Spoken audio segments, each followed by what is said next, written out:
Our project is called Nergal, and we're working with Matt and Tara, who are researchers at Edinburgh University. We have been working on a citizen science computer game which finds out about disease and so provides a safe way of allowing people to behave somewhat naturally when there's a disease spreading through a population, see how that affects the disease.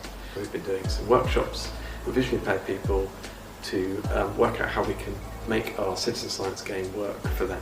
I'm Dr. Matthew Silk. I'm a research fellow at the University of Edinburgh, where I work on animal behaviour and disease transmission. Really hard to collect data on how animals change their behaviour in response to the presence of disease. This provides a really nice shortcut for understanding what individuals do when disease arrives among their kind of group mates, among their kind of social network. It gives us a much better idea of how social behaviour affects the spread of disease. I'm Natara, and I am Dr. Matthew Silk's PhD student. We got this opportunity to make the game more accessible to a wider group of people. You know, I'm really excited to see what the data looks like and how it can help us answer some of those questions related to individuals and disease responses. Being funded by Impetus was really important for us because it's given us a wider perspective on what we're doing, both in terms of the new audience that we're working with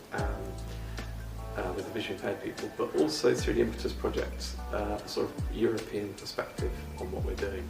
So it gives us a much broader way of seeing how our work fits into citizen science more generally across Europe, and working with lots of different other projects doing similar kind of work. It's been a really good experience. It's really well designed. The sound quality is really good, especially for a game that can be played by people with little to no sight. But it also highlights really well how an infection can spread, through social contact and, for exploring your environment. Definitely enjoyed it today. The game was amazing, considering the advice that we gave and how far it's gone. It's actually a lot more advanced than I thought it would be at this level. Games is one of those things that accessibility isn't always there. Being able to go through the process right from the beginning, where we gave a lot of feedback to Dave and Amber, and see them take that on board and have a final product of sort of all of our feedback has been amazing. So we have lots of feedback now from people that have been playing the game and giving us our feedback on the audio and kind of what that's doing and how that's being understood. So we can take that all now and finish the project, incorporate all of that feedback in order to release the game at the end of January.